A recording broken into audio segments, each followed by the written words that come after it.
এটা নিয়ে আইছি, এটা ওদের নেটে চলতেছে।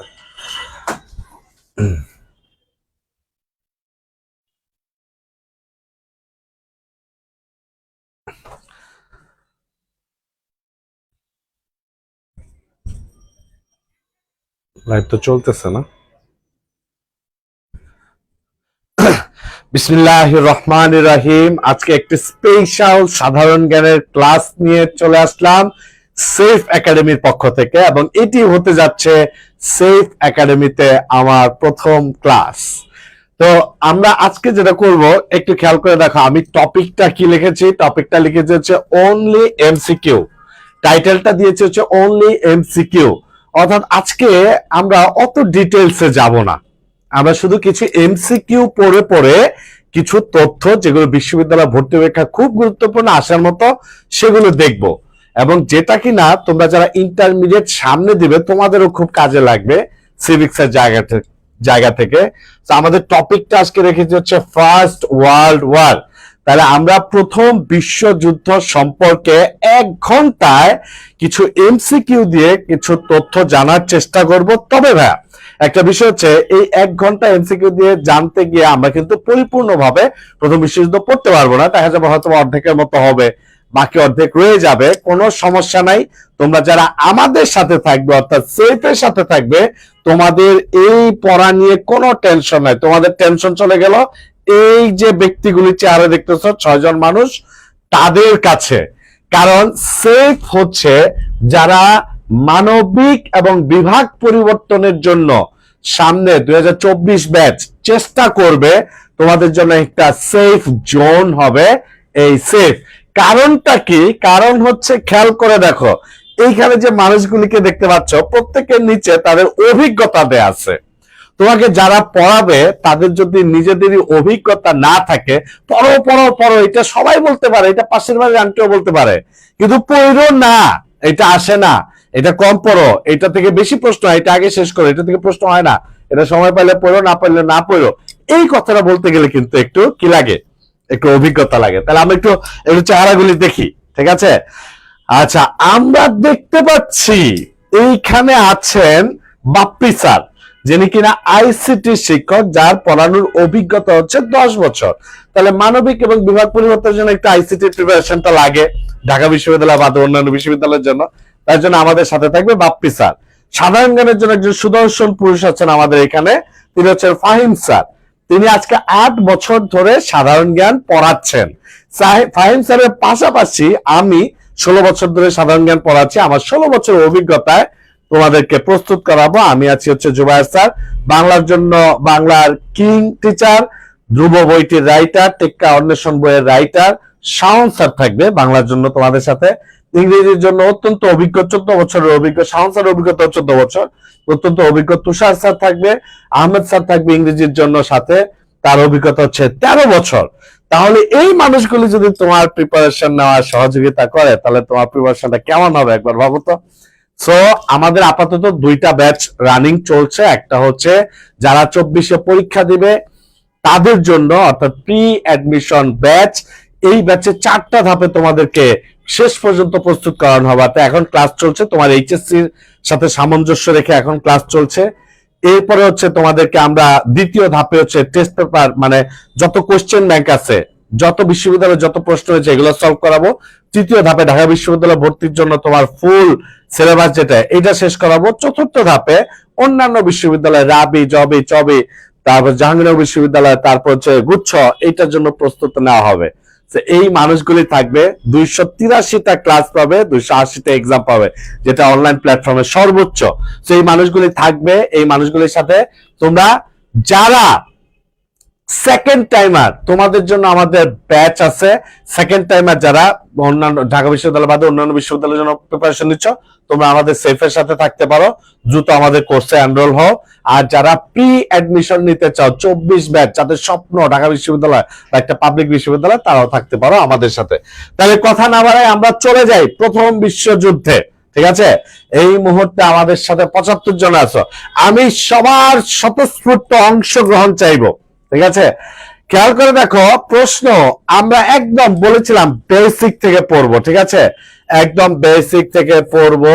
সো আমার প্রশ্নটা ছিল হচ্ছে প্রথম বিশ্বযুদ্ধের সময়কাল, একদম প্রথম বিশ্বযুদ্ধের সময়কাল। তাহলে খেয়াল করে দেখো অপশন দেওয়া আছে, অপশন দেওয়া আছে 1914। আকাশ আমার একটু দিও, একটা কি বলে মোবাইল দিও কমেন্ট গুলি পড়ার জন্য, ঠিক আছে? আচ্ছা খেয়াল করে দেখো প্রথম বিশ্বযুদ্ধের সময়কাল যে আছে 1914 থেকে 1917, বি অপশন 1914 থেকে 1919। ও আমার পকেটে 1914 থেকে 1919, 1914 থেকে 1918 আর 1914 থেকে 1920। তার মানে আমরা একটা বিষয় নিশ্চিত হয়ে যাচ্ছি যে প্রথম বিশ্বযুদ্ধটা শুরু হয়েছিল কত সালে? শুরুটা কিন্তু হয়েছিল 1914 সালে, ঠিক আছে? তো প্রথম বিশ্বযুদ্ধ শুরু হলো কত সালে? প্রথম বিশ্বযুদ্ধ শুরু হইলো হচ্ছে 1914 সালে, ঠিক আছে? 1914 সালে। তাহলে 14 থেকে কত পর্যন্ত?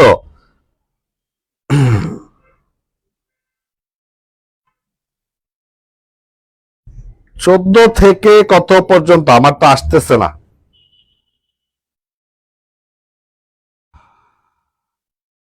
আকাশ, হ্যাঁ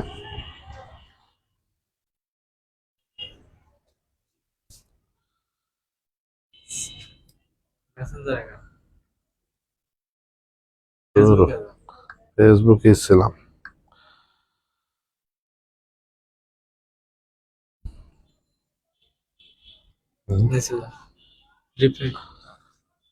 আচ্ছা তাহলে আমি একটু কমেন্ট দেখতে চাই, ঠিক আছে? 1914, তার মানে শুরুটা 1914 সালে, কিন্তু 14 থেকে কত পর্যন্ত? তাহলে এই প্রশ্নের উত্তর তোমরা যারা জিতছ, এমডি কামরুল, আচ্ছা Rahin Molla, C C C, M K Musa, B লিখছ, বি 1914 থেকে 19। না ভাইয়া মুসা, তোমার উত্তরটা হয় নাই, ঠিক আছে? তারপর হচ্ছে প্রিন্স তৌহিদ লিখছ হচ্ছে সি, আসিফ লিখছ হচ্ছে বি। আসিফ তোমার উত্তরটা তো হচ্ছে না, বি না। সি সি সি, রহিম মৃদা খুব জোর দিয়ে বলছে হচ্ছে সি। এমডি ইমতিয়াজ হোসেন লিখছে হচ্ছে বি, কৌশিক হচ্ছে সি, মাহাতির হচ্ছে সি। মাহাতির আমাদের খুব ফেভারিট এবং খুব পছন্দের স্টুডেন্ট, মাহাতির বলছে হচ্ছে সি। ওকে ফাইন, অনেকেই বি অ্যান্সার করছো, ঠিক আছে? অনেকে বি 14 থেকে 19 বলতেছো। ভাই যারা বি অ্যান্সার করছো উত্তরটা কিন্তু বি না। তাহলে প্রথম বিশ্বযুদ্ধের সময়কাল হচ্ছে 1914 থেকে 1918। যারা যারা এই সি অ্যান্সার করেছো, দেখো তোমাদের জন্য একটা টাকা তারা লাভ দিয়ে দিলাম আমি, ঠিক আছে? সবাইকে অসংখ্য ধন্যবাদ, ঠিক আছে? তাহলে এখন আমাদেরকে একটু জানতে হবে যুদ্ধটা কেন হইলো। হুট করে তো আর যুদ্ধটা হয় নাই। তাহলে আমরা কিছু এমসিকিউ পড়েই আমরা আস্তে আস্তে বুঝে নিব যুদ্ধটা কেন হয়েছিল। তাহলে যুদ্ধটা মূলত ছিল হচ্ছে 4 বছর, এতটুকু আমরা শিওর হলাম এই প্রশ্ন থেকে, কারণ 1914 থেকে 1918। আচ্ছা তাহলে খেয়াল করে দেখো পরের প্রশ্নটাতে চলে যাই। প্রথম বিশ্বযুদ্ধের সাথে জড়িত অস্ট্রিয়ার যুবরাজ ফার্ডিন্যান্ডকে কোন শহরে হত্যা করা হয়? তার মানে প্রথম বিশ্বযুদ্ধের সাথে একটা হত্যা জড়িত। এই হত্যাটা কে? এই যে যুবরাজ ফার্ডিন্যান্ড। তাহলে যাকে হত্যা করা হয় তার নাম কি? যুবরাজ ফার্ডিন্যান্ড। সে আবার কোন দেশে? সে হচ্ছে অস্ট্রিয়ার। এই যুবরাজ তার স্ত্রী সহ গিয়েছিল একটা দেশে, স্ত্রী সহ গিয়েছিল একটা দেশে। এই দেশের যে শহরে তাকে হত্যা করা হয় এটাই জানতে চাওয়া হয়েছে, কোন শহর? এই অপশনে দেওয়া আছে প্যারিস, বি অপশনে দেওয়া আছে সারায়েভো, সি অপশনে দেওয়া আছে ভিয়েনা, ডিতে দেওয়া আছে মস্কো। তাহলে এই প্রশ্নের উত্তর দাও। কৌশিক ঘোষ লিখে হচ্ছে বি, রাকিবুল ইসলাম লিখছে হচ্ছে বি, আনিকা তাসনিম লিখছে হচ্ছে সি। আনিকা মানে আগের প্রশ্ন উত্তর সি লিখেছ। সোমা পাল লিখেছে হচ্ছে বি, রাকিবুল হাসান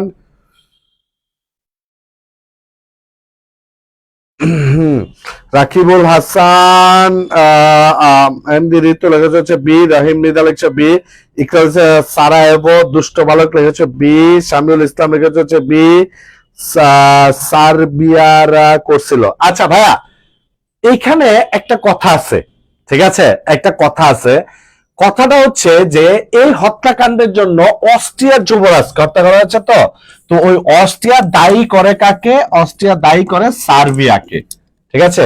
কিন্তু হত্যাকাণ্ড কিন্তু সার্বিয়ার সারায়েভোতে না, বর্তমানে যে বসনিয়া শহরটা আছে, বসনিয়া, এই বসনিয়ার সারায়েভোতে।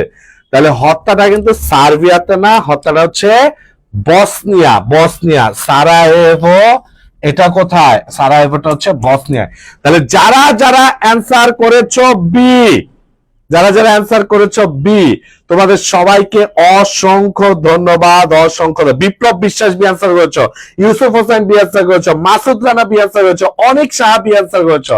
তোমার সবাইকে অসংখ্য ধন্যবাদ। তাহলে যে শহরে হত্যা করা হয় সেটা হচ্ছে সারায়েভো। তার মানে এই যুদ্ধটা হওয়ার পেছনে একটা হত্যা ছিল। অস্ট্রিয়ার যুবরাজ তার স্ত্রী সহ গিয়েছিল সারায়েভোতে।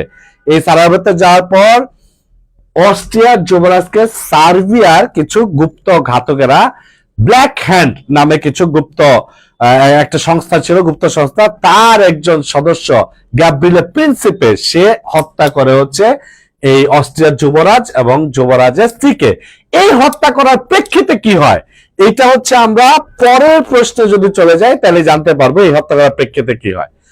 অস্ট্রিয়ার যুবরাজ ফার্ডিনান্ড আর তার স্ত্রী সোফিয়াকে হত্যার কতদিনের মধ্যে প্রথম বিশ্বযুদ্ধ শুরু হয়ে যায়?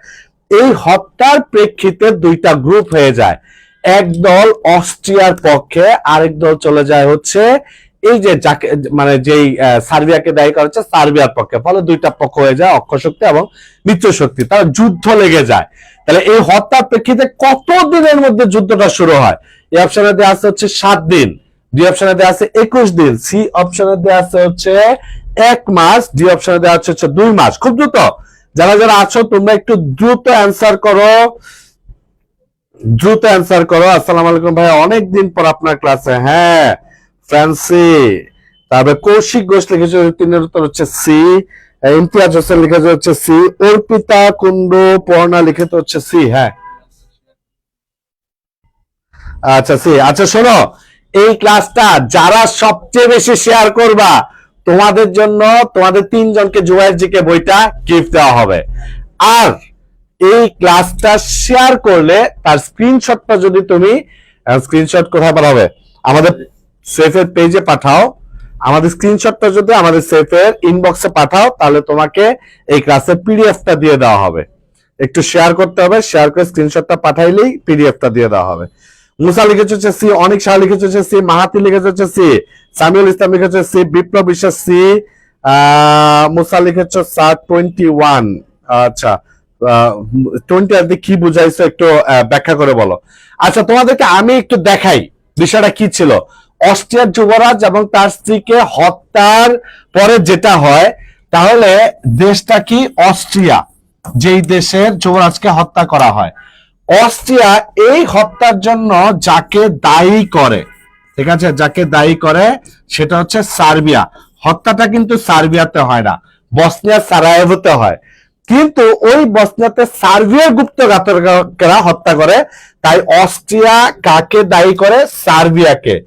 তাই অস্ট্রিয়া, এই অস্ট্রিয়া সার্বিয়াকে একটা চরমপত্র পাঠায়, সেখানে দাবি ছিল হচ্ছে 10টি, যে এই 10টি দাবি যদি মানো, তুমি যেহেতু হত্যা করেছো এই 10টি দাবি মানো। একটা হচ্ছে স্বীকার করো, তারপর হচ্ছে ক্ষমা প্রার্থনা করো, এরকম 10টি দাবি ছিল। 10টির মধ্যে এই সার্বিয়া ভাইয়া 8টি মেনে নেয়, 8টি মেনে নেয়। তাহলে মানে নাই কয়টা? 2টা। 2টার একটাতে বলা ছিল যে তুমি আত্মসমর্পণ করো, আরেকটা বলা ছিল হচ্ছে এই আত্মসমর্পণ বলতে আরো ভেঙে পরেরটাতে বললো যেটা, যে তোমার যে সার্বিয়া এইটা থাকবে না, তুমি আমার অস্ট্রিয়া, তৎকালীন সময় অস্ট্রো হাঙ্গেরি নামে সাম্রাজ্য ছিল, এই সাম্রাজ্যের অংশ হয়ে যাবা। মানে তুমি সার্বিয়া থাকবা না, তুমি আমার সাম্রাজ্যের অংশ হয়ে যাবা। এইটা সার্বিয়া মানে নাই, ঠিক আছে। তাহলে হত্যাটা হয়েছিল হচ্ছে 28 জুন। এরপরে এই 10টি চরমপত্রে 10টি দাবি তারা তোলে। 10টি দাবি না মানার প্রেক্ষিতে এই অস্ট্রিয়া অ্যাটাক করে বসে সার্বিয়াকে। সেটা কবে? সেটা হচ্ছে 28 জুলাই, ঠিক আছে। তাহলে সেটা হচ্ছে 28 জুলাই। তাহলে ভাইয়া কতদিন? সেটা হচ্ছে 28 জুলাই। তাহলে পরে প্রশ্ন, কতদিন পরে এই এই দ্বিতীয় বিশ্বযুদ্ধের, প্রথম বিশ্বযুদ্ধের শুরুটা হয়? কতদিন পরে? যারা তোমরা অ্যান্সার করেছো 1 মাস, তোমাদের সবাইকে অসংখ্য ধন্যবাদ, অসংখ্য ধন্যবাদ, ঠিক আছে। আচ্ছা শোনো, কি না না না এটা দরকার নেই, ঠিক আছে, থ্যাংক ইউ। আচ্ছা তাহলে শোনো, তাহলে তোমাদের জন্য তোমাদেরকে যেটা বলছিলাম, এই ক্লাসটা যদি একটু শেয়ার দিয়ে দাও, তাহলে তো শেয়ার দিয়ে তার স্ক্রিনশটটা পাঠালে তোমরা পিডিএফ পাবা। সর্বোচ্চ শেয়ারকারী 3 জনকে আমরা জুবায়ের জিকে বইটা দিব। আরেকটা ঘোষণা তোমাদেরকে দিচ্ছি, তোমরা 24 ব্যাচের যে সকল শিক্ষার্থীরা আছে তাদেরকে এই ক্লাসে কমেন্টে একটু মেনশন করো, কমেন্টে একটু মেনশন করো। যদি মেনশন করো, এরকম সর্বোচ্চ মেনশন দাতা 3 জনকে আরো জিকে জুবায়ের জিকে বইটা দিব। তার মানে আজকে ক্লাসের প্রেক্ষিতে আমি 6 জনকে জুবায়ের জিকে বইটা দিব, যারা সর্বোচ্চ শেয়ার করবা এবং যারা সর্বোচ্চ তাদের ফ্রেন্ডদেরকে মেনশন করবা। 24 ব্যাচের শিক্ষার্থী যারা আছে, যারা সর্বোচ্চ তাদের ফ্রেন্ডদেরকে মেনশন করবা। কথা বুঝতে পারছো? তুমি যদি তোমার ফ্রেন্ডকে মেনশন করো, সর্বোচ্চ মেনশন করো, তাহলে আমাদের পক্ষ থেকে জুবায়ের জিকে বই পাবা। এরকম 3 জনকে আমরা জুবায়ের জিকে বইটা দিব। পরের প্রশ্নে চলে যাই। তাহলে যদি একাকি করে বসে 1 মাস পর, তাহলে এখানে আমরা 2টা শক্তি পেয়ে গেলাম। ঠিক আছে, যারা একটা পেলাম হচ্ছে অক্ষ শক্তি, আরেকটা পেলাম হচ্ছে ভাইয়া মিত্র শক্তি। এখন প্রশ্ন হচ্ছে অক্ষ শক্তি কাদেরকে বলে আর মিত্র শক্তি কাদেরকে বলে? অক্ষ শক্তি কাকে বলে আর মিত্র শক্তি কাকে বলে? অক্ষ শক্তি ভাইয়া যারা প্রথমে অ্যাটাক করে তাদেরকে বলা হয় অক্ষ শক্তি। আর ওই অ্যাটাককে প্রতিহত করতে গিয়ে যারা পাল্টা অ্যাটাক করে বা প্রতিরোধ করে তাদেরকে বলা হয় মিত্র শক্তি। তাহলে অক্ষ শক্তি কাদেরকে বলে, মিত্র শক্তি কাদেরকে বলে? ক্লিয়ার? যারা প্রথম অ্যাটাক করে তাদেরকে কি বলা হয়? অক্ষ শক্তি। আর ওই অ্যাটাককে প্রতিহত করতে গিয়ে যারা পাল্টা প্রতিরোধ করে বা পাল্টা অ্যাটাক করে তাদেরকে বলা হয় মিত্র শক্তি। ঠিক আছে, তাদেরকে বলা হচ্ছে মিত্র শক্তি। তার প্রশ্ন হচ্ছে, এই যুদ্ধের পর অক্ষ শক্তি হয়ে যায়, প্রথম বিশ্বযুদ্ধে অক্ষ শক্তির দেশ কোনটি? অর্থাৎ নিচের কোন দেশটা অক্ষ শক্তির দেশ? ওকে, সাহেলা পারভিন লিখেছ এ, ইমতিয়াজ নীল লিখেছ হচ্ছে এ, ফ্যান্সি লিখেছ মাহমুদ রাসেল, সাজিয়া রহমান মিম লিখেছ, সাজিয়া রহমান মিম, হাসিবুর রহমান অপরিচিতা হচ্ছে রাজকন্যাকে মেনশন দিয়েছ। সর্বোচ্চ মেনশন দাতারা বই ফ্রি পাবা। আমাদের পেজে স্টোরিতে দিয়ে দাও, 2টা পেজে স্টোরিতে। আচ্ছা তাহলে আমি আবারও বলতেছি, এই ক্লাস যারা সর্বোচ্চ শেয়ার করবা তারা আমাদের জুবায়ের জিকে বই পাবা। যারা কমেন্টে সর্বোচ্চ জনকে মেনশন করবা, তুমি যদি 100 জনকে মেনশন করো, তুমি কনফার্ম আমাদের জুবায়ের জিকে বইটা পেয়ে যাবা। ঠিক আছে, আচ্ছা তাহলে অক্ষ শক্তি এবং মিত্র শক্তি খেয়াল করে দাও। প্রথম বিশ্বযুদ্ধে অক্ষ শক্তির দেশ কোনটি? অনেকে আনসার করছে, সোমাপা লিখেছে হচ্ছে এ, ফেরদৌস সিরিয়া লিখেছে হচ্ছে এ, প্রভাস ইসলাম লিখেছে, তানজিলা আফরিন লিখেছে এ। ওকে ফাইন, তাহলে প্রথম বিশ্বযুদ্ধের অক্ষ শক্তির দেশ ছিল হচ্ছে জার্মানি। আর বাকি যা আছে তাদেরকে নিয়ে একটু পরে বলি। বিষয়টা হচ্ছে, আমরা জানি অ্যাটাকটা কে করেছিল। ঠিক আছে, আমরা জানি যে অ্যাটাকটা করেছিল হচ্ছে অস্ট্রিয়া। ঠিক আছে, অ্যাটাকটা করেছিল হচ্ছে অস্ট্রিয়া।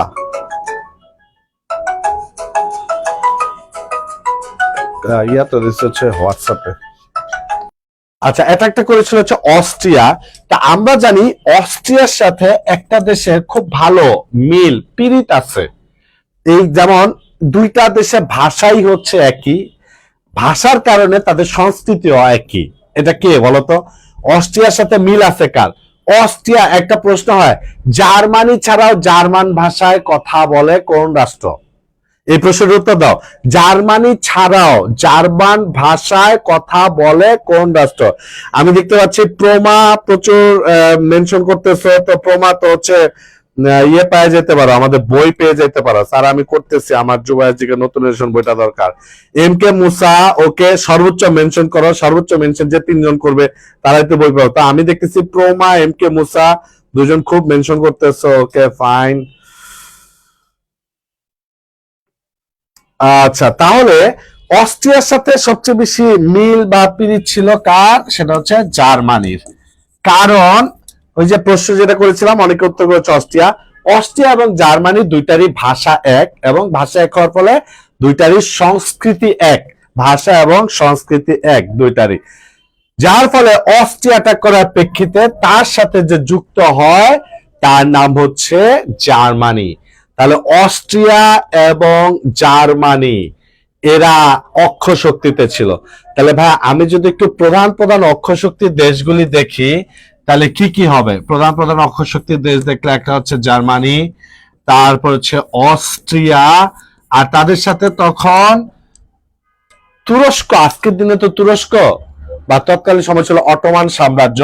সো তুরস্ক ছিল, আবার ছিল হচ্ছে হাঙ্গেরি। তাহলে আমাদের প্রথম বিশ্বযুদ্ধের অক্ষ শক্তির দেশ যদি আমরা পড়তে যাই তাহলে ভাই যেটাকে নিয়ে সবচেয়ে বেশি প্রশ্ন হইতে পারে এটা হচ্ছে জার্মানি। ঠিক আছে, তাহলে অক্ষ শক্তির দেশগুলো। পরের প্রশ্নগুলো আমরা মিত্র শক্তির দেশ পেয়ে যাব। প্রথম বিশ্বযুদ্ধের মিত্র শক্তির দেশ কোনটি? এই ক্লাসে পিডিএফ পাইতে চাইলে শেয়ার দিয়ে স্ক্রিনশট পাঠাইতে হবে। প্রথম বিশ্বযুদ্ধের মিত্র শক্তির দেশ কোনটি? এ অপশনে দেওয়া আছে অস্ট্রিয়া, বি অপশনে দেওয়া আছে হাঙ্গেরি, সি অপশনে দেওয়া আছে তুরস্ক, ডি অপশনে দেওয়া আছে রাশিয়া। প্রথম বিশ্বযুদ্ধে মিত্র শক্তির দেশ, এতক্ষণ দেখলাম অক্ষ শক্তি, জার্মানি, তুরস্ক, হাঙ্গেরি, অস্ট্রিয়া, এরা অক্ষ শক্তি। আর মিত্র শক্তি দেখো, মিত্র শক্তির দেশ কোনটা হবে?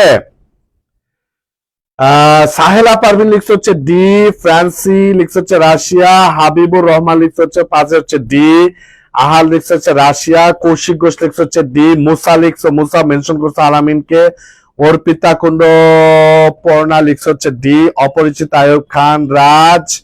আচ্ছা, যারা সর্বোচ্চ মেনশন করবা ভাইয়া আজকেই তোমাদের অ্যাড্রেস নিয়ে আজকে রাতে ইনশাল্লাহ তোমাদের ঠিকানায় বই পাঠিয়ে দেওয়া হবে। আজকে রাতে না, মানে শনিবার তোমাদের ঠিকানায় বই পাঠিয়ে দেওয়া হবে। ওকে, আলিমুজ্জামান আনহা লিখছে হচ্ছে রাশিয়া, বাজিমতে মোহাম্মদ মুত্তালিব ডি। ওকে, অনেকেই লিখছে হচ্ছে ডি। ওকে ফাইন, খেয়াল করে দেখো এইখানে মিত্র শক্তির দেশ যারা ডি অ্যান্সার করেছো তোমাদের সবাইকে অসংখ্য ধন্যবাদ।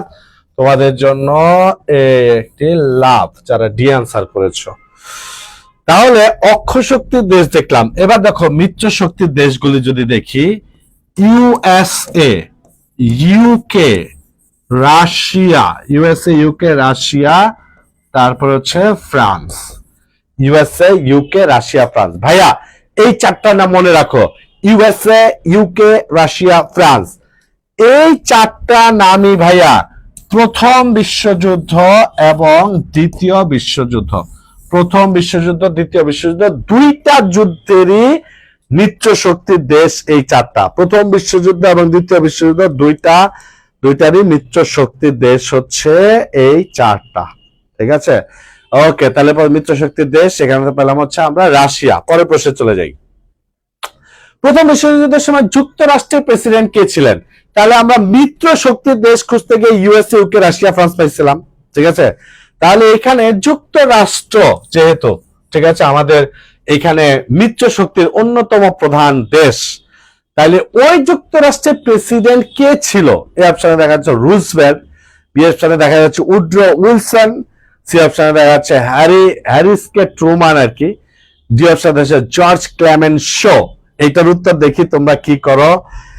আলিমুজ্জামান আনহা লিখেছে হচ্ছে উড্রো উইলসন, বি অপশন করছে সোমা পাল লিখেছে হচ্ছে বি, অর্পিতা ইয়া করে যাচ্ছ, মেনশন করে যাচ্ছ এম কে মুসা, মেনশন করে যাচ্ছ ইমতিয়াজ, মেনশন করে যাচ্ছ এমডি হাবিবুর রহমান বি, কৌশিক ঘোষ হচ্ছে বি, ফ্রান্সি হচ্ছে বি, সুস্মিতা কর্মকার হচ্ছে বি,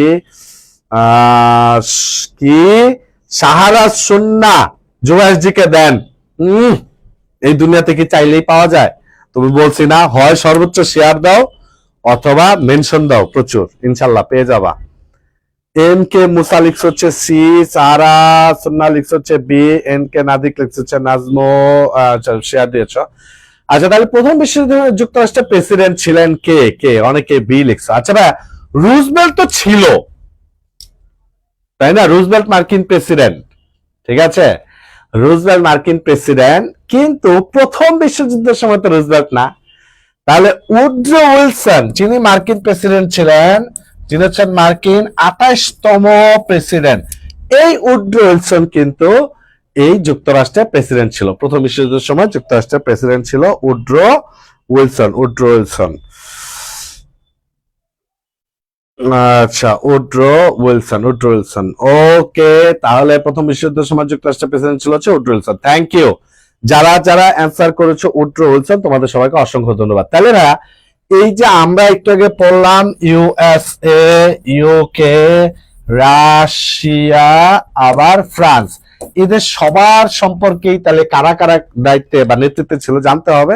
আমার পরের প্রশ্নগুলিতে যাই, কিছু জানতে পারবা। বিস্তারিত তো আমাদের কোর্সের সাথে যারা থাকবা, যারা 2024 ব্যাচের শিক্ষার্থী, তোমরা যদি আমাদের প্রি অ্যাডমিশন ব্যাচে থাকো, তাহলে একদম শেষ পর্যন্ত আমরা তোমাদেরকে সার্ভিস দিয়ে যাব। 283টা ক্লাস পাবা, লাইভ ক্লাস, 280টা এক্সাম পাবা।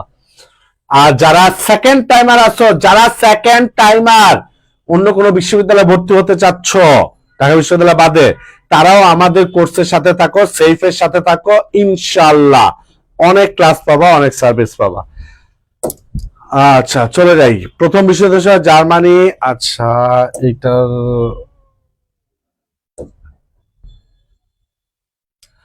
আচ্ছা, তাহলে এই পরের বিষয়টা দেখো। প্রথম বিশ্বযুদ্ধের সময় জার্মানি যুক্তরাষ্ট্রের যে জাহাজটি ডুবিয়ে দেয় তার নাম কি?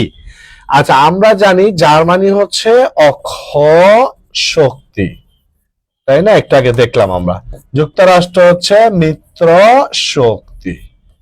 তাহলে এরা যুদ্ধ করছে, ঠিক আছে। জার্মানি যে কাজটা করত, তৎকালীন সময় ইউকের নৌ শক্তি ছিল খুব সবচেয়ে বেশি শক্তিশালী। তাই জার্মানি ইউকে নৌ শক্তিকে দুর্বল করার জন্য জার্মানি তার ডুবো জাহাজ পাঠাইতো, ইউকে জাহাজগুলিকে ধ্বংস করত, ঠিক আছে। কিন্তু জার্মানির একটা ডুবো জাহাজ ইউকের জাহাজ মনে করে যা ইউএস এর একটা জাহাজ ডুবাই দিছিল। এই ডুবিয়ে দেওয়ার প্রেক্ষিতে কিন্তু যুক্তরাষ্ট্র যুদ্ধে যোগদান করে। ঘটনাটা কি বুঝতে পারছো? আমি আবারও বলি, শোনো। জার্মানি হচ্ছে ইউকে জাহাজ ডুবাই দিত সাবমেরিনের মাধ্যমে, তখন কিন্তু যুক্তরাষ্ট্র যুদ্ধের সাথে নাই। তো ভুল ক্রমে জার্মানি একটা জাহাজ ডুবাই দেয়, তারা মনে করছিল এটা ইউকে জাহাজ, আসলে জাহাজটা ছিল যুক্তরাষ্ট্রের। তাই যুক্তরাষ্ট্র এই জার্মানির বিপক্ষে যোগদান করে, এই জাহাজ ডুবিয়ে দেওয়ার প্রেক্ষিতে। এখন এইটাই প্রশ্ন, ওই জাহাজটার নাম কি? বি অপশনে আছে লুসিতানিয়া, বি অপশনে আছে প্রিন্স অফ ওয়েলস, সি অপশনে আছে আর M S Queen Mary two, M S Oasis of the Seas. ওরে বাবা, কি সব জাহাজের নাম, ঠিক আছে। সাথী ইসলাম, ক্লাস করার মেনশন, এটা চাইলে ক্লাস করতে পারো, এটা অপরিচিতা মেনশন করেছে। একজন ভাইয়া সেকেন্ড টাইম কোর্স আছে আমাদের, হ্যাঁ, সেকেন্ড টাইম কোর্স নাই মানে অবশ্যই আছে, সেকেন্ড টাইম কোর্স করা আমাদের সাথে। তাহলে এইটা অনেকেই অ্যান্সার করছো। এম কে মুসা অ্যান্সার করছে হচ্ছে এ, এম কে মুসা অ্যান্সার করছে, রাকিব হাসান অ্যান্সার করছে এ, মিম করতো খাতুন অ্যান্সার করছে হচ্ছে এ। ওকে, ফাইন। যারা যারা অ্যান্সার করেছো এ, তোমাদের সবাইকে অসংখ্য ধন্যবাদ। যারা যারা অ্যান্সার করেছো এ, হ্যাঁ, প্রথম বিশ্বযুদ্ধের সময় জার্মানি যুক্তরাষ্ট্রের যে জাহাজটি ডুবে দেয় তার নাম ছিল লুসিতানিয়া। এইখানে প্রায় 1228 জন যাত্রী ছিল। এই জাহাজটা ছিল ইউএস এর, কিন্তু জার্মানি যখন ডুবিয়ে দেয় সে মনে করেছিল জাহাজটি ইউকে। বাট এই জাহাজ ডুবিয়ে দেওয়ার প্রেক্ষিতে যুক্তরাষ্ট্র সরাসরি যুদ্ধে যোগদান করে। পরের প্রশ্নে চলে যাই। আনুষ্ঠানিকভাবে, তাহলে আমরা যুদ্ধের বিস্তারিততে না যাই, কারণ এটা তো আজকে একটা ডেমো ক্লাসের মতো, এখানে তো সব পড়া সম্ভব হবে না, ঠিক আছে। আচ্ছা, থ্যাংক ইউ যারা অ্যান্সার করেছো। আর আনুষ্ঠানিকভাবে প্রথম বিশ্বযুদ্ধের সমাপ্তি ঘটে কত সালে? আচ্ছা, তাহলে প্রশ্নটা কি, আনুষ্ঠানিকভাবে প্রথম বিশ্বযুদ্ধের সমাপ্তি ঘটে কত সালে? এ অপশনে দেওয়া আছে 1917 সাল, বি অপশন 1918, সি অপশনে 1919, ডি অপশন 1920। দেখি, একটু আগে তোমরা একটা কথা আমাকে বলছো, যুদ্ধটা হয়েছিল 1914 থেকে 1918 সাল। এইবার তাহলে এই প্রশ্নের উত্তর দাও। আনুষ্ঠানিকভাবে প্রথম বিশ্বযুদ্ধের সমাপ্তি ঘটে কত সালে? আনুষ্ঠানিকভাবে প্রথম বিশ্বযুদ্ধের সমাপ্তি ঘটে কত সালে? আনুষ্ঠানিকভাবে প্রথম বিশ্বযুদ্ধের সমাপ্তি ঘটে কত সালে? অপশন 1917, 1918, 1919, 1920। আচ্ছা, অর্পিতা কুন্ডু লিখছে হচ্ছে 8 সি, তারপর হচ্ছে ফেরদৌসিয়া লিখছে হচ্ছে সি, আলিমুজ্জামান আনহা লিখছে হচ্ছে একেবারে তারিখ সহ 1919 সালের 28 জুন। আচ্ছা, আনহা একটা তথ্য দিয়েছে আমাদেরকে 28 জুন, তথ্যটা আমরা একটু সংগ্রহে রাখি। আচ্ছা, হাজার শেখা, তারপর হচ্ছে সাহারা সোনা লিখেছে 8A, লিমন হচ্ছে 1919, প্রিন্স তৌহিদ লিখেছে 1919, এম কে মুসা লিখেছে হচ্ছে সি। ওকে, তাহলে একটা বিষয় খেয়াল করে দেখো, যুদ্ধ 1914 থেকে 1918, কিন্তু যখন প্রশ্ন হবে আনুষ্ঠানিকভাবে প্রথম বিশ্বযুদ্ধের সমাপ্তি কবে ঘটে, তাহলে 1919 সালে। ভাইয়া ওই সময় কি হয়েছিল মনে আছে? মানে কি, কিসের মাধ্যমে? একটা চুক্তি, রাইট? তাহলে এটা একটু যারা জানো, যারা সি আনসার করেছে, তারা একটু বলে দাও তো 1919 সালে কেন, কোন চুক্তির মাধ্যমে এই যুদ্ধটা সমাপ্তি ঘটে? কোন চুক্তি, কোন চুক্তি? চুক্তির মাধ্যমে তো। কিন্তু যারা যারা অ্যান্সার করতেছ, ফাহিম আসসালামু আলাইকুম, এই হচ্ছে আমাদের সেই সুদর্শন সাধারণ জ্ঞানের আরেকজন ডায়নামিক শিক্ষক, সুদর্শন শিক্ষক ফাহিম স্যার, যিনি ফাহিম স্যার এবং আমরা দুজন মিলে তোমাদের সাধারণ জ্ঞানের জন্য সর্বোচ্চ চেষ্টা করে যাব। তুমিও যদি চেষ্টা করি, ইনশাল্লাহ ভালো কোনো রেজাল্ট আসবে। ঠিক আছে, তো যেটা বলতেছিলাম ভাইয়া, যারা যারা অ্যান্সার করেছো সি, তোমাদের সবাইকে অসংখ্য ধন্যবাদ। কিন্তু এবার একটু বলে দাও তো, একটু কমেন্টে লিখে দাও যে 1919 সালে একটা চুক্তি হয়েছিল, যেই চুক্তিতে আনুষ্ঠানিকভাবে যুদ্ধের সমাপ্তি ঘোষণা করা হয়েছিল, সেই চুক্তিটা আসলে কোন চুক্তি? যে চুক্তিটা হয়েছিল সেই চুক্তিটা আসলে কোন চুক্তি? অনেক ফ্রেন্ডসদের মেনশন দিয়েছি ভাই, অপরিচিতা। ওকে ফাইন, যদি সর্বোচ্চ 3 জনের মধ্যে থাকো তাহলে অবশ্যই বই পাবা। লিমন হোসেন ভার্সাই চুক্তি, অপরিচিত হচ্ছে আসসালামু আলাইকুম স্যার। নাজমুল হাসান লিখছে হচ্ছে ভার্সাই চুক্তি। এই মুহূর্তে 96 জন আমাদের সাথে আছে। যারাই আমাদের ক্লাসটা সর্বোচ্চ শেয়ার করবা এবং যারা সর্বোচ্চ মেনশন করবা, সর্বোচ্চ শেয়ার করা 3 জন আমাদের জুবাইরজি কে বই পাবা। আর সর্বোচ্চ মেনশন করা 3 জন যারা এইচএসসি 2024-এ পরীক্ষা দিবে, তাদেরকে মেনশন করলে তোমরা আমাদের জুবাইরজি কে বই পাবা। তো 6 জনকে জুবাইরজি কে বইটা দেওয়া হবে। আচ্ছা, আমি বেস্ট শেয়ারে, ওকে। শেয়ার দিয়ে কিন্তু আমাদের পেজে একটু নক দিতে হবে, মানে একটু স্ক্রিনশট পাঠাইতে হবে। আচ্ছা, চুক্তিটার নাম কি? ভার্সাই চুক্তি লিখছে ইমতিয়াজ হোসেন, রাকিবুল হাসান লিখছে ভার্সাই চুক্তি, সায়েম আহমেদ লিখছে ভার্সাই চুক্তি, সাদিক লিখছ। তারপর ওকে, প্রি অ্যাডমিশন ব্যাচের ক্লাস কবে থেকে হবে স্যার? প্রি অ্যাডমিশন ব্যাচের ক্লাস আজকে হয়েছে, আজকে বিকাল 3টে আমি নিজে ক্লাস নিচ্ছি। ঠিক আছে, তো করতে থাকো।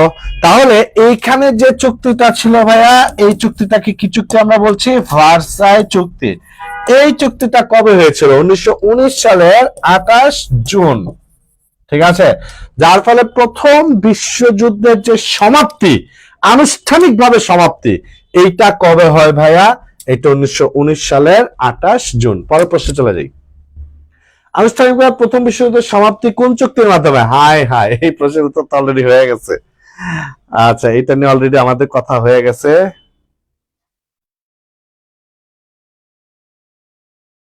আচ্ছা, আনুষ্ঠানিকভাবে প্রথম বিশ্বযুদ্ধের সমাপ্তি ঘটে কোন চুক্তির মাধ্যমে? এই অপশনে আছে প্যারিস চুক্তি, বি অপশনে আছে ভার্সাই চুক্তি, সি অপশনে আছে অসলো চুক্তি, ডি অপশনে আছে লুজান চুক্তি। এটা তো অলরেডি তোমরা অ্যান্সার দিয়েছো। ঠিক আছে, এটা অলরেডি অ্যান্সার দিয়েছ। এইটা সমাপ্তি ঘটে ভার্সাই চুক্তির মাধ্যমে, যেটা হয় 1919 সাল। একটু আগে বললাম এটা হচ্ছে 28 জুন। ঠিক আছে, 1919 সাল, আর এটা হচ্ছে 28 জুন। ওকে ওকে, যারা সঠিক উত্তর দিয়েছে তোমাদের সবাইকে অসংখ্য ধন্যবাদ। পরের প্রশ্নে চলে যাই। ভার্সাই, তার চুক্তিটা হয়েছিল কি চুক্তি বলছি আমরা? চুক্তিটা হচ্ছে ভার্সাই চুক্তি। এখন প্রশ্ন হচ্ছে, তাহলে এই ভার্সাই নগরীটা আসলে কোন দেশে অবস্থিত ছিল? ভার্সাই চুক্তি, এখন প্রশ্ন হচ্ছে এই ভার্সাই নগরীটা আসলে কোন দেশে? আমাদের একজন বিখ্যাত কবি মাইকেল মধুসূদন দত্তের সাথেও কিন্তু জড়িত এই ভার্সাই নগরী। তাহলে ভার্সাই নগরীটা কোন দেশে? অপশন দেওয়া আছে ফ্রান্স, বি অপশন দেওয়া আছে যুক্তরাষ্ট্র, সি তে যুক্তরাজ্য, আর দ্বিতীয় হচ্ছে রাশিয়া। আমি দেখতে পাচ্ছি লিমন হাসান লিখছে হচ্ছে ফ্রান্সে, তারপরে হচ্ছে আলিমুজ্জামান হচ্ছে ফ্রান্সে। আমাদের একটা বই মনে হয় প্রমা জিতেই নিবে, অর্পিতা কুণ্ড প্রমা সমানে মেনশন করে যাচ্ছে, ওরে একটা বই দিতেই হবে, কারণ ব্যাপক পরিশ্রম করে যাচ্ছে হচ্ছে মেনশন দেওয়াতে। যারা ক্লাসে আছি, ফাহিম স্যার বললো যারা ক্লাসে আছি, ভাইয়া যদি আমাকে মিস্টার বিনের মতো মনে হয় তাহলে একটা হাহা দিবা, যদি ক্লাস ভালো লাগে তাহলে একটা লাভ রিয়েক্ট দিবা, যদি অনেক বেশি ভালো লাগে তাহলে একটা কেয়ার রিয়েক্ট দিয়ে দিবা, যদি খুব বিরক্ত লাগে তাহলে একটা ইয়ে দিবা, অ্যাংরি রিয়েক্ট দিবা, তবু কিছু একটা দাও। ঠিক আছে, আচ্ছা এমনি। আচ্ছা ওকে, তাহলে ভার্সাই নগরী কোথায়? এমনি মোনাফ হোসেন লিখছে হচ্ছে এ, ঋতু আক্তার লিখছে হচ্ছে এ, ফ্রান্সি লিখছে হচ্ছে ফ্রান্স। ওকে, তাহলে ভার্সাই নগরীটা হচ্ছে ফ্রান্স। আবার এইটার সাথে আমাদের যে জড়িত যে আমাদের এখানকার কবি মাইকেল মধুসূদন দত্ত, এটা জন্য রাখো। পরের প্রশ্নে চলে যাই। আচ্ছা, এবার আমরা একটু প্রথম বিশ্বযুদ্ধের রেজাল্টের দিকে যাই। আগে একটা বড় কথা বলে নিছি যে আজকের ক্লাস মানে কিন্তু আমরা অনেক যে তথ্য পড়ে শেষ করে ফেলবো তা না, আমরা একটু ঝলক কিছু এমসিকিউ, আমি ক্লাসটার নাম দিয়েছি অনলি এমসিকিউ। আচ্ছা, এই প্রথম যুদ্ধ শেষ হওয়ার সাথে একটা ঘোষণা জড়িত আছে, ঠিক আছে? এই ঘোষণা হচ্ছে পিস ডিক্রি। পিস মানে কি? এই পিস মানে টুকরা না, এই পিস মানে peace, P E A C E, peace মানে শান্তি, ডিক্রি মানে তো ঘোষণা। তার মানে শান্তির ঘোষণা কে করেন? ঠিক আছে, শান্তির ঘোষণা কে করেন? তাই এটা যুদ্ধ শেষ হওয়ার আগে, যুদ্ধ শেষ হয়েছে 1918 সালে, কিন্তু তার আগে 1917 সালে এই ঘোষণাটা করেন। ঠিক আছে, কে? রুজভেল্ট, উড্রো উইলসন, লেনিন নাকি নিকোলাস, কে? আচ্ছা, আনহা লিখছে হচ্ছে উড্রো উইলসন। আনহা ভাইয়া উড্রো উইলসন হবে না, উত্তরটা উড্রো উইলসন না। Abdullah Al Jubai Woodrow Wilson. মিম লিখছে হচ্ছে বি উড্রো উইলসন। লিমন লিখছে হচ্ছে B Woodrow Wilson. Woodrow Wilson ভাইয়া তোমরা মনে হয় 14 দফার সাথে মিলাই ফেলতেছ। 14 দফা, যদি প্রশ্নে 14 দফা উত্থাপন করে কে, তাহলে উত্তর উড্রো উইলসন, মার্কিন যুক্তরাষ্ট্রের 28তম প্রেসিডেন্ট। কিন্তু আমার প্রশ্ন তো সেটা না, আমার প্রশ্ন পিস ডিক্রি ঘোষণা করে কে? তাবাসসুন্নিলা লিখছে হচ্ছে সি, বা যারা উড্রো উইলসন আনসার করেছিল তারা দ্রুত অ্যান্সার চেঞ্জ করে আবার অ্যান্সার করো। রাকিবুল আফনান লিখছে হচ্ছে সি, নিশ্চিত লিখছে হচ্ছে সি, তাবাসসুন্নিলা লিখছে হচ্ছে সি। স্যার আপনার অনেক বড় ফ্যান, তাই তো বলি এত ঠান্ডা লাগতেছে কেন? এত বড় ফ্যান যার থাকবে তার তো ঠান্ডা লাগবেই, গরম লাগার তো কোনো প্রশ্নই আসে না। শাকিল স্যার, আমি আপনাকে বলে রাখি যে আমার অত্যন্ত পছন্দের মানুষ ইউসিসি সম্মানিত পরিচালক কামাল উদ্দিন পাটোয়ারি স্যার আপনার অনেক বড় ফ্যান, সেটা তিনি সবসময় বলে থাকেন। তো শাকিল স্যার আপনি বলছেন আপনি আমার অনেক বড় ফ্যান, আমি আপনাকে জানাই দিলাম অনেক বড় একটা সুসংবাদ। অনেক বড় মানুষ কামাল উদ্দিন পাটোয়ারি স্যার আমার অত্যন্ত পছন্দের শ্রদ্ধেয় মানুষ, উনি কিন্তু আপনার অনেক বড় ফ্যান। আচ্ছা, তো যেটা বলছিলাম যে পিস ডিক্রি, তার মানে যুদ্ধ শেষ হওয়ার আগেই শান্তির ঘোষণা দিয়ে একটা দেশ যুদ্ধ থেকে বেরিয়ে গেল। আগে বলো ওই দেশটা কোনটা? হ্যাঁ, 1917 সাল যদি আমি বলি, তাহলে 17 সালে একটা দেশে বিপ্লব হয়ে গেছিল না? এই বিপ্লবটার নাম কি? এই বিপ্লবটার নাম হচ্ছে রুশ বিপ্লব। ঠিক আছে, একটা বিপ্লব হয়ে গেছিল, বিপ্লবটার নাম হচ্ছে রুশ বিপ্লব।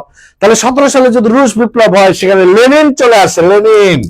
তাহলে ওই লেনিন এই যুদ্ধটা বাদ দেয়, ভাই তোমাদের সাথে আমি নাই, আমি শান্তির পক্ষে, পিস ডিক্রি ঘোষণা দিয়ে এই যুদ্ধ থেকে বেরিয়ে যায়। তাহলে এটা যারা যারা উত্তর করেছ ভ্লাদিমির লেনিন, তোমাদের সবাইকে অসংখ্য ধন্যবাদ। যারা যারা অ্যান্সার করেছ ভ্লাদিমির লেনিন, তোমাদের সবাইকে অসংখ্য ধন্যবাদ, থ্যাংক ইউ।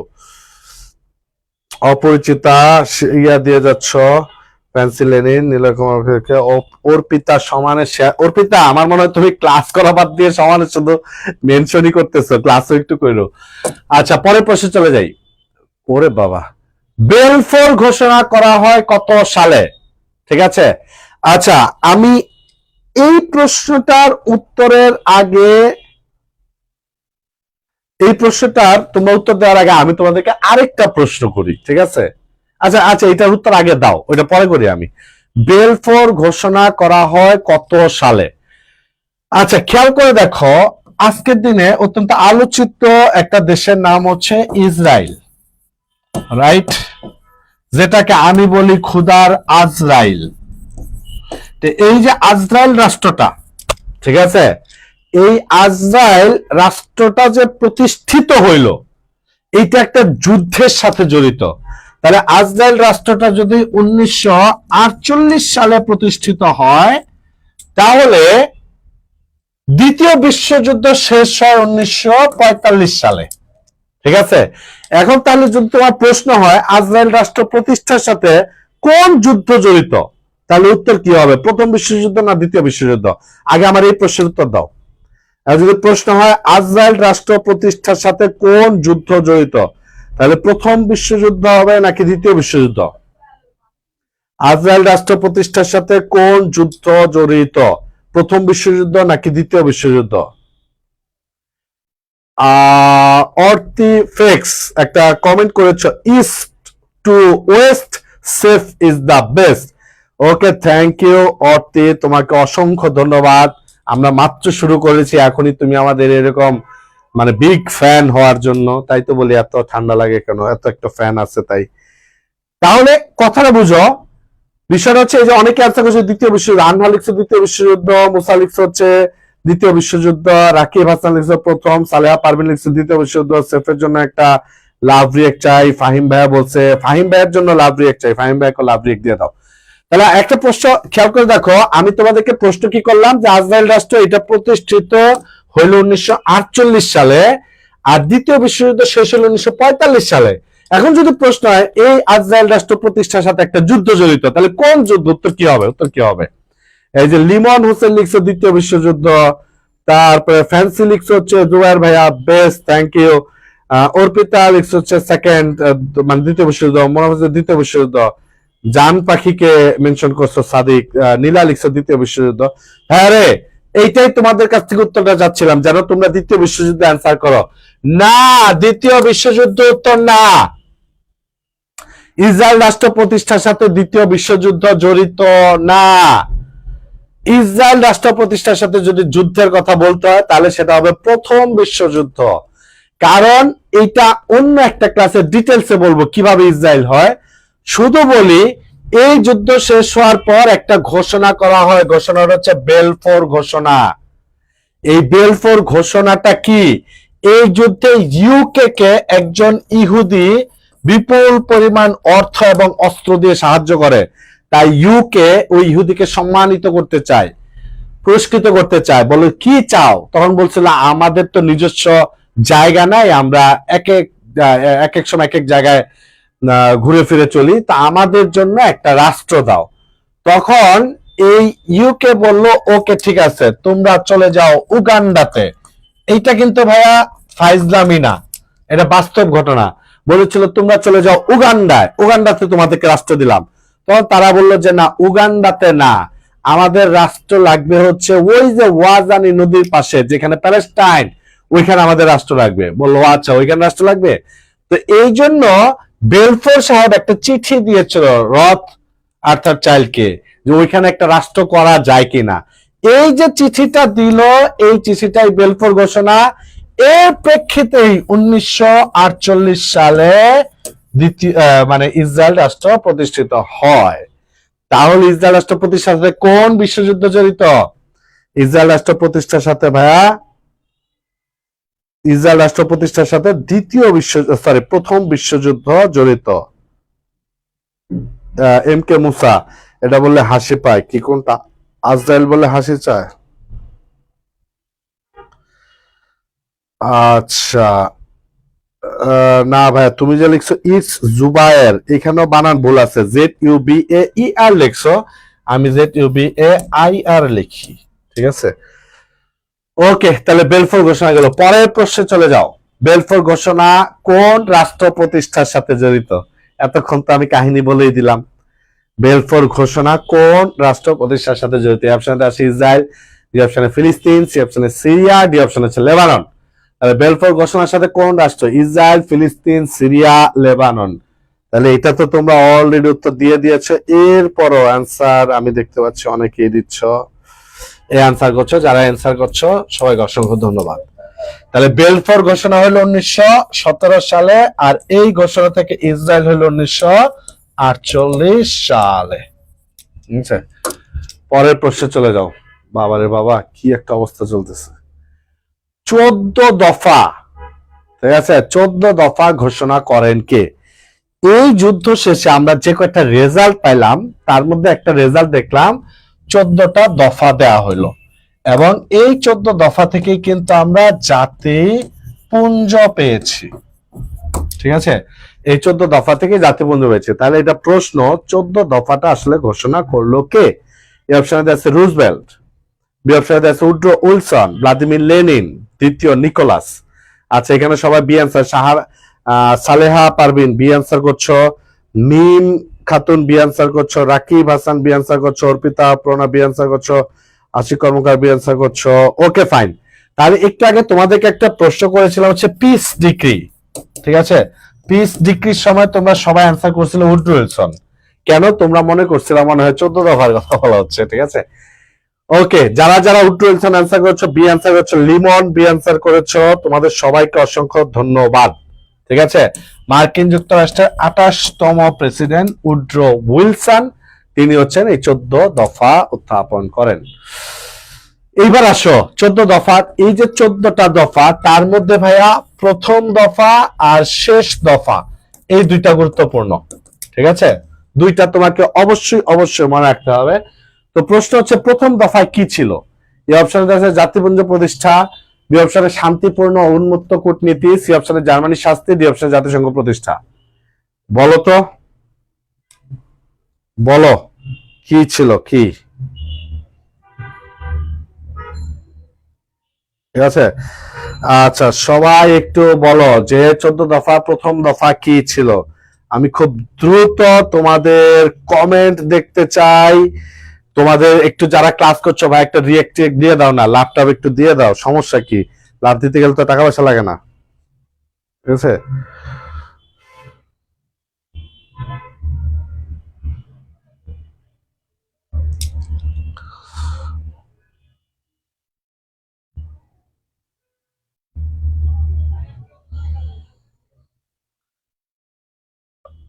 আচ্ছা আচ্ছা, আমি দেখতে পাচ্ছি, ঠিক আছে, আমি দেখতে পাচ্ছি তোমরা কমেন্ট করছো।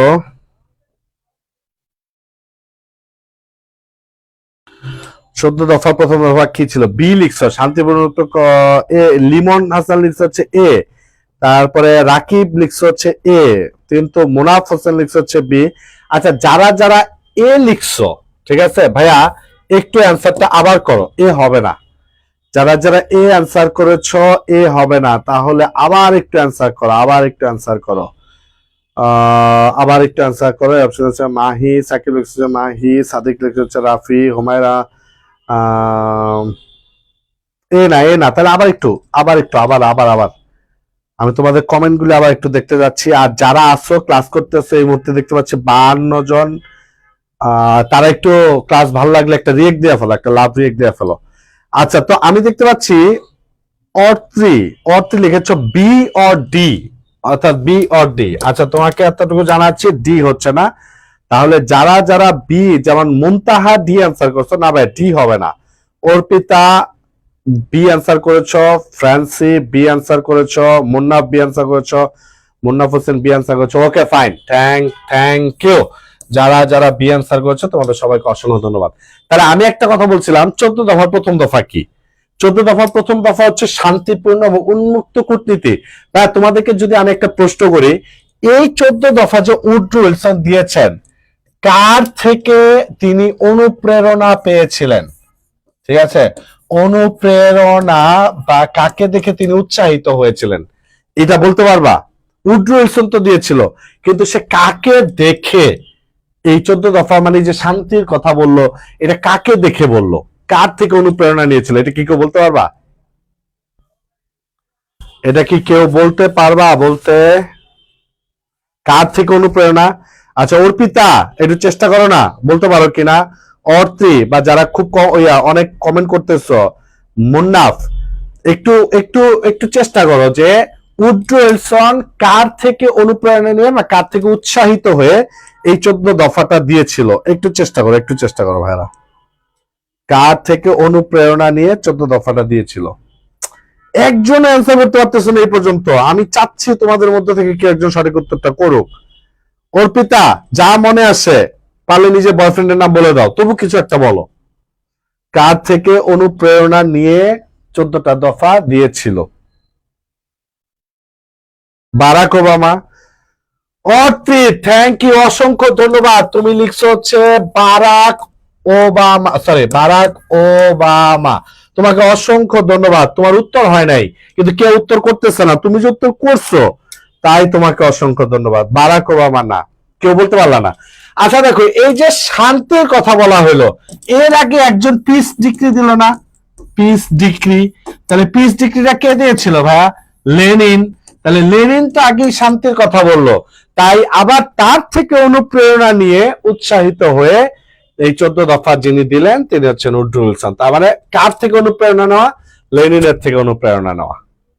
তাহলে এবার আমি বলেছিলাম বাপি ভাই একটু ক্লাসে আছি। হ্যালো বাপি ভাই, একটা অনলাইন ক্লাসে আছি, আপনি একটু আধা ঘন্টা পরে ফোন দিলে। আচ্ছা, তাহলে এখন প্রশ্ন 14 দফা, তাহলে 14তম বা শেষ দফাটা কি? তাহলে প্রথম দফাটা জানতে হবে, আরেকটা জানতে হবে হচ্ছে 14তম বা শেষ দফা। 14তম বা শেষ দফা। লেনিন এখন অনেকে অ্যান্সার করছো। আশরাফুল আলম সাগর আছো আমাদের সাথে, যে সাগর বিউপি ভর্তি পরীক্ষায় সেকেন্ড হয়েছে, তারপরে গুচ্ছের ভর্তি পরীক্ষায় সে সেকেন্ড হয়েছে, আর ঢাকা বিশ্ববিদ্যালয় ভর্তি পরীক্ষা মোস্ট প্রবাবলি 129তম বা কততম যেন হয়েছিল। সাগর একটু কমেন্ট করে জানাও তো তুমি কততম হয়েছিল ঢাকা বিশ্ববিদ্যালয় ভর্তি পরীক্ষায়, এবং জুনিয়রদের প্রতি তোমার যদি কোনো পরামর্শ থাকে তাহলে তুমি একটু ওদেরকে দিতে পারো। অসংখ্য ধন্যবাদ সাগর। সাগর আমার প্রাইভেট ব্যাচের স্টুডেন্ট ছিল। আগে তো আমি সিঙ্গেল শুধু জিকে প্রাইভেট পড়াইতাম, এখন আমার সাথে আছে সেফ টিম, বাংলা ইংলিশ সাধারণ জ্ঞান সব একসাথে পড়ানো হবে। যারা তোমরা প্রি অ্যাডমিশন নিবা শেষ পর্যন্ত সার্ভিস পাবা বিশ্ববিদ্যালয় ভর্তি শেষ পর্যন্ত, আর যারা সেকেন্ড টাইমার আছো তারা দয়া করে আমাদের সেফের সেকেন্ড টাইমার ব্যাচে যুক্ত হয়ে যাও, ইনশাল্লাহ অনেক ভালো সার্ভিস পাবা। ঠিক আছে, তাহলে জাতিপুঞ্জ প্রতিষ্ঠা, শান্তিপূর্ণ এবং উন্মুক্ত কূটনীতি, জার্মানি শাস্তি, জাতিসংঘ প্রতিষ্ঠা। দেখি কে কি আনসার করো। ঠিক আছে, মুসা লিখেছে হচ্ছে এ জাতিপুঞ্জ প্রতিষ্ঠা, ডি লিখছে হচ্ছে সাকিব জাতিসংঘ প্রতিষ্ঠা। না ভাইয়া সাকিব, এটা উত্তর হবে না। এ লিখছো, তারপর হচ্ছে অনেকে এ আনসার করছো। আনুশ্রী কর্মকার এ আনসার করেছো। আনহাই এ আনসার করেছো, আনহাই আনসার করেছো। ওকে ফাইন, যারা যারা এই আনসার করেছো তোমাদের সবাইকে অসংখ্য ধন্যবাদ। আর মাত্র 4টা প্রশ্ন, 17, 18, 19, 20, মাত্র 4টা প্রশ্ন। 4টা প্রশ্ন অল্প সময় শেষ হয়ে যাবে। তার আগে বলে নিচ্ছি, যারা শেয়ার দিবা ক্লাসটা, এরকম 3 জনকে আমরা জুবাইরচিকে বই দিব। আর যারা সর্বোচ্চ সংখ্যক মেনশন দিবা, তোমার 25-24 ব্যাচের শিক্ষার্থী বা শিক্ষার্থী যারা আছে তাদেরকে এরকম 3 জনকে আমরা জিকে বইটা দিব। উদ্যোক্তা হয়েও জাতিপুঞ্জের সদস্য ছিলেন না। উদ্যোক্তা হয়েও জাতিপুঞ্জের সদস্য ছিলেন না। ঠিক আছে, তাহলে জাতিপুঞ্জের উদ্যোক্তা কোন রাষ্ট্র, এইটা জানলেই কিন্তু তুমি অ্যান্সার করতে পারবে। এই যে যেমন আন্না অ্যান্সার করে ফেলছো, আন্না অ্যান্সার করছে, ইকবাল হাসান ক্লিয়ার, আনহাই বারবার অ্যান্সার করছো। উদ্যোক্তা হয়েও জাতিপুঞ্জের সদস্য ছিলেন না। সাগর, তুমি ঢাকা বিশ্ববিদ্যালয় ভর্তি পরীক্ষা কততম হয়েছিল এটা একটু জানাও আমাদেরকে। আমি 2টা বলতে পারছি, সেকেন্ড হয়েছো বিউপিতে আর গুচ্ছতে। ঢাকা বিশ্ববিদ্যালয়টা একটু জানাও। ইউএসএ আনহা লিখছো, সবাই আনহাই শুধু অ্যান্সার করতেছে কেন, আর কেউ কেন নাই? এই যে আব্দুল্লাহ আল মাহমুদ এ অ্যান্সার করছো, এ কনফার্ম অর্থী লিখেছো, এম কে মুসা লিখেছো হচ্ছে এ রাইট। উদ্যোক্তা ছিল, যার নেতৃত্বে জাতিপুঞ্জ হয়েছিল, এটা হচ্ছে ইউএসএ। তাহলে ওই যে উড্রো উইলসনের কথা বলছি, ইউএস এর 28তম মার্কিন প্রেসিডেন্ট ছিল উড্রো উইলসন, তার নেতৃত্বে হয়। তাহলে উদ্যোক্তা হয়েও যে সদস্য ছিল না তার নামটা কি? অর্পিতা এ আনসার করেছে, অসংখ্য ধন্যবাদ। অর্পিতা মনে হয় অনেক মেনশন করছো, ওরে আমার জিকে বই দিতেই হবে। আরো অনেকে আছে দেখলাম অনেক মেনশন করছো। যারা যারা এ আনসার করছো সবাইকে অসংখ্য ধন্যবাদ। উত্তরটা হচ্ছে এ। পরে চলে যাও, দেখি এইটা পারো কিনা। এটা একটু কঠিন প্রশ্ন দিলাম, গেস করে হইলেও একটু অ্যান্সার করতে হবে। সেভাস চুক্তি অনুযায়ী সিরিয়া ও লেবানন কোন দেশের অধীনে চলে যায়? বিষয় হচ্ছে প্রথম বিশ্বযুদ্ধের পর অনেকগুলি রেজাল্ট আছে ভাইয়া, 8 থেকে 10টা রেজাল্ট খুব গুরুত্বপূর্ণ। এগুলো আমরা ডিটেলসে পড়বো যারা আমাদের কোর্সের সাথে থাকবা। আজকে শুধু এমসিকিউ সলভ করতেছি। তো ওই যে আমরা একটা চুক্তি পড়েছিলাম ভার্সাই চুক্তি, এরপরে আরেকটা চুক্তি হচ্ছে সেভার্স। এই সেভার্স চুক্তি অনুযায়ী সিরিয়া এবং লেবানন ছিল ওই যে অটোমান সাম্রাজ্যের কথা জানি না আমরা, এই অটোমান সাম্রাজ্যের অধীনে। তাহলে এই যুদ্ধের পর তো অটোমান সাম্রাজ্যকে ধ্বংস করে দেওয়া হয়, শেষ করে দেওয়া হয়। তাহলে অটোমানকে শেষ করে ভাগাভাগি করে সিরিয়া ও লেবানন একটা দেশ নেয়, একটা দেশের অধীনে চলে যায়। প্রশ্ন হচ্ছে সেটা কোনটা? আনহালিক্স অফ ফ্রান্স, সোমা পাল লিখছো এ মানে ফ্রান্স, মুসা লিখছো এ ফ্রান্স, অত্রি লিখছো এ, লিমন হোসেন লিখছো হচ্ছে এ, এম কে মুসা লিখছো হচ্ছে এ, রাইট। সেভাস চুক্তি অনুযায়ী সিরিয়া লেবানন চলে যায় ফ্রান্সের দখলে। যারা যারা ফ্রান্স অ্যান্সার করেছে তোমাদের সবাইকে অসংখ্য অসংখ্য ধন্যবাদ। ঠিক আছে, এবার তাহলে আমার আরেকটা প্রশ্নের উত্তর দাও। আগে একটা প্রশ্ন ছিল হচ্ছে ভার্সাই, ঠিক আছে, 132তম। Okay fine. সাগর, সাগর হচ্ছে আমাদের গতবার আমার ব্যাচে প্রায় পেড ব্যাচে ছিল, বিইউপি-তে সাগর হচ্ছে সেকেন্ড হয়, ঠিক আছে। আবার বিইউপি-তে সেকেন্ড হয়, আবার গুচ্ছ সাগর হচ্ছে সেকেন্ড হয়, আর ঢাকা বিশ্ববিদ্যালয় ভর্তি পরীক্ষায় ইউনিট থেকে সে 132তম হয়। ঠিক আছে, সাগরকে অসংখ্য ধন্যবাদ। এখন আমার একটা প্রশ্নের উত্তর দাও। আগে আমরা ভার্সাই পড়েছিলাম, ভার্সাই কোন দেশে? ভার্সাই বলেছিলাম ফ্রান্সে, ঠিক আছে। এখন বললাম হচ্ছে সেভার্স, তাহলে আমার প্রশ্নের উত্তর দাও, সেভার্স কোন দেশে? সবাই দেখি, সবাই সবাই একটু আমাকে একটু প্রশ্নের উত্তর দাও। ভার্সাই ছিল ফ্রান্সে, এখন যদি প্রশ্ন সেভার্স কোন দেশে, সেভার্স কোন দেশে, তাহলে একটু উত্তর দাও। সেভার্স কোন দেশে? সেভার্স চুক্তি সিরিয়া লেবানন কোন দেশের জন্য চলে যায়? সেভার্স কোন দেশে? সেভার্স, আচ্ছা সুমা পাল লিখছে হচ্ছে France, সেভার্স of France. Atri mention করে যাচ্ছ, অত্রি সেভার্স সেভার্স সেভার্স। লিমন হোসেন লিখছে হচ্ছে ফ্রান্স, এম কে মুসা লিখছো হচ্ছে এম কে মুসা মেনশন করেছো, ওকে ফাইন। আনহা লিখছো ফ্রান্স, ওকে ভাইয়া। তাহলে মাথায় রাখবা সেভার্সটাও কিন্তু ফ্রান্সে। সেভার্স বা এই শহরে আরেকটা নাম আছে, সেভরস বলা হয়, সেভার্স বা সেভরস। তাহলে ভার্সাইটাও হচ্ছে ফ্রান্সে, আর সেভরস বা সেভার্স এটা হচ্ছে ফ্রান্সে। সাকিব লিখছে যুক্তরাষ্ট্রে, না ভাইয়া এটা যুক্তরাষ্ট্রের না, ঠিক আছে। আর মাত্র দুইটা প্রশ্ন। অটোমান সাম্রাজ্য, ওই যে বললাম অটোমান একটা বিশাল সাম্রাজ্য ছিল, তার থেকে সিরিয়া এবং লেবাননকে ফ্রান্স নিয়ে যায়। আর প্রশ্ন হচ্ছে অটোমান সাম্রাজ্যের পতনটা ঘটে কবে? দেখি এই প্রশ্নের উত্তর দাও। অটোমান আনুষ্ঠানিকভাবে অটোমান সাম্রাজ্যটাকে যে ভেঙে দেওয়া হয়, ঠিক আছে, আনুষ্ঠানিকভাবে অটোমান সাম্রাজ্যটাকে যে ভেঙে দেওয়া হয়, পতনটা হয় কবে? অপশন আছে 1917, বি অপশন 1918, 1920 এবং 1922। খুব দ্রুত অ্যান্সার করো, আর কিন্তু এটার পরে আর মাত্র একটা প্রশ্ন আছে, ঠিক আছে। যারা ক্লাস করছো তারা একটু একটু রিয়েক্ট দিয়ে ফেলো, ক্লাসের লাভ রিয়েক্ট থাকলে একটু দিয়ে দাও ভাইয়া।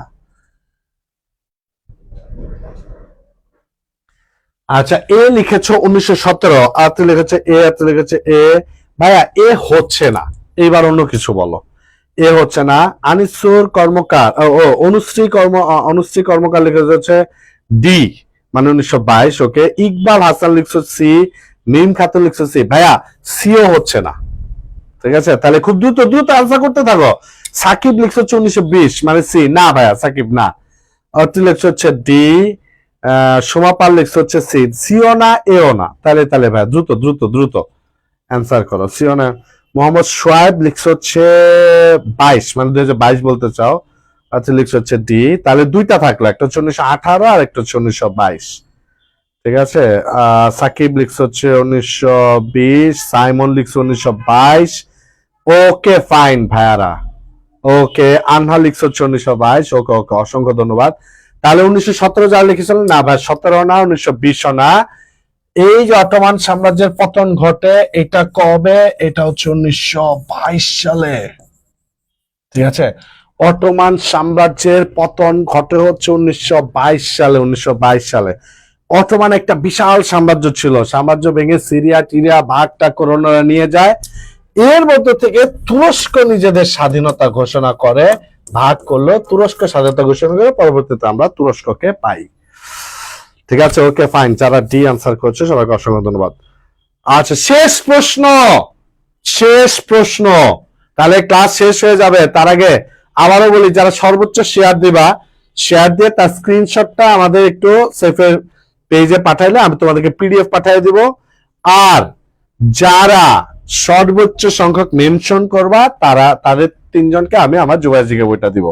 আমি তোমাদের সাথে যোগাযোগ করে যোগাযোগে বইটা দিব। শেষ প্রশ্ন, হিটলার কোন শহরে জন্মগ্রহণ করেন? ঠিক আছে, হিটলার কোন শহরে জন্মগ্রহণ করেন? পতন কেন হয়? ভাই এগুলো তো অনেক কাহিনী, আমরা যখন প্রথম বিশ্বযুদ্ধ পড়বো তখন এই সব বিস্তারিত কাহিনী আমরা পড়বো। ঠিক আছে, পতন কেন হয় সব বিস্তারিত কাহিনী পড়বো, একদম ডিটেলসে ধরে ধরে পড়বো। এখন বলতে গেলে অনেক ঘটনা চলে আসবে। হ্যাঁ, এম কে মুসা অনেক মেনশন দিচ্ছ, দেখি যারা সর্বোচ্চ তার মতো মেনশন দিচ্ছ তোমরা বই পাবা, নো টেনশন, তোমরা বই পাবা। ঠিক আছে, আচ্ছা নয়ন লিখছে হচ্ছে ভিয়েনা। হিটলার কোন শহরে জন্মগ্রহণ করেন? এই অপশন দেওয়া হচ্ছে বার্লিন। বার্লিন কোথায়? বার্লিন হচ্ছে জার্মানিতে। ঠিক আছে, বার্লিন হচ্ছে জার্মানিতে। ভিয়েনা, ভিয়েনা কোথায়? ভিয়েনা হচ্ছে অস্ট্রিয়াতে, অস্ট্রিয়াতে। ঠিক আছে, ফ্র্যাঙ্কফুর্ট কোথায়? ফ্র্যাঙ্কফুর্টটা হচ্ছে জার্মানি, যেখানে পৃথিবীর সবচেয়ে বড় বইমেলা হয়। প্যারিস কোথায়? প্যারিস হচ্ছে ফ্রান্সে। এবার বলো। ঠিক আছে, তাহলে দ্রুত দ্রুত অ্যান্সার দাও। লিমন লিখছে হচ্ছে ফ্রান্স, সারাউল ফ্রান্স, সোয়াইব লিখছে হচ্ছে ফ্রান্স। 1989 সালের 20 এপ্রিল বাউনাও ভিয়েনা। ওরে বাবা, আনহা আনহা, তোমার জন্য অসংখ্য ধন্যবাদ। তুমি একদম সাল সহ বলে দিচ্ছ, অর্থাৎ 1800, দেখো হিটলার 1889 সালে জন্মগ্রহণ করে, 1933 সালে সে ফ্রান্সের ইয়ে হয়, সরি জার্মানির চ্যান্সেলর হয়, এবং 1945 সালে সে নিজে আত্মহত্যা করে। তাহলে যেই জায়গাটায়, যে শহরে স্বপ্ন আমার জগন্নাথ হিমান্ত ভাইয়া, তুমি মনে হয় সেকেন্ড টাইম, তাহলে তুমি যদি সেকেন্ড টাইম থাকো, আমাদের সেফের সেকেন্ড টাইমের যে ব্যাচটা আছে এখানে দ্রুত অ্যাডমিশন নিয়ে নাও। স্বপ্ন আমার জগন্নাথ, ওকে। বার্লিন না, বার্লিন লিখছে হচ্ছে বার্লিন না, তাহলে এইটা ভাইয়া হবে হচ্ছে ভিয়েনা। ভিয়েনা, ঠিক আছে, এটা হচ্ছে ভিয়েনা। তার মানে হিটলার জন্মগ্রহণ করে হচ্ছে জার্মানিতে, হিটলার জন্মগ্রহণ করে জার্মানিতে। আচ্ছা শোনো, তাহলে আমি তোমাদেরকে একটু বলি যে আমি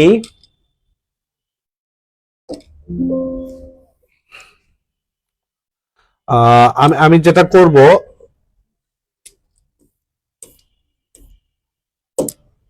শোনো ভাইয়ারা, যেটা হচ্ছে যে আপাতত আজকে আমরা ক্লাস শেষ করতে যাব। আজকে তো আমরা এমনি একটু এমসিকিউ পড়লাম 1 ঘন্টায়, তো আমরা এগুলো বিস্তারিত পড়বো। আপাতত 2টা ব্যাচ আমাদের আছে, যারা 2024 এইচএসসি পরীক্ষার্থী তোমাদের জন্য প্রি অ্যাডমিশন ব্যাচ আছে। আর যারা কিনা গতবার পরীক্ষা দিয়েছ, মানে এই যে লাস্ট টাইম পরীক্ষা দিয়েছো কিন্তু কোথাও চান্স হয় না, আবার লড়াই করছো, সেকেন্ড টাইমার, তোমরা হচ্ছে আসল যোদ্ধা, তোমাদের জন্য আমাদের সেকেন্ড টাইম একটা ব্যাচ আছে। এই ব্যাচে দেখো এই মানুষগুলি পড়াবে। এখানে তোমাদের বাপ্পি স্যার আইসিটির জন্য থাকবে, ফাহিম স্যার থাকবে সাধারণ জ্ঞানের জন্য, আমি থাকবো তোমাদের সাধারণ জ্ঞানের জন্য, বাংলা শাওন স্যার থাকবে, তুষার স্যার থাকবে, তুষার স্কেয়ারের বিখ্যাত তুষার স্যার, যার হাত ধরে অসংখ্য স্টুডেন্ট ঢাকা বিশ্ববিদ্যালয়ে ভর্তি হয়েছে। আহমেদ স্যার থাকবে, আমাদের 13 বছরের অভিজ্ঞতা সম্পন্ন, ভীষণ বিনয়ী চমৎকার একজন মানুষ। এইসব শিক্ষকেরা থাকবে। তো তোমরা আমাদের 2টা ব্যাচে, যারা হচ্ছে আপাতত সামনে 24 ব্যাচের স্টুডেন্ট আছো, আর যারা সেকেন্ড টাইমার আছো, একটু আমাদের ব্যাচে, আমাদের কোর্সে থাকো, ইনশাল্লাহ তোমরা ভালো কিছু করবে, এটা প্রত্যাশা থাকলো। আর যারা এই ক্লাস করছে একটু রিয়েক্ট দাও, আমি তোমাদেরকে দেখে যারা সর্বোচ্চ শেয়ার আছে এবং যারা সবচেয়ে বেশি মেনশন করেছো, তোমাদেরকে আমি 6 জনকে বই উপহার দেব। ঠিক আছে, তাহলে আজকে এতটুকুই।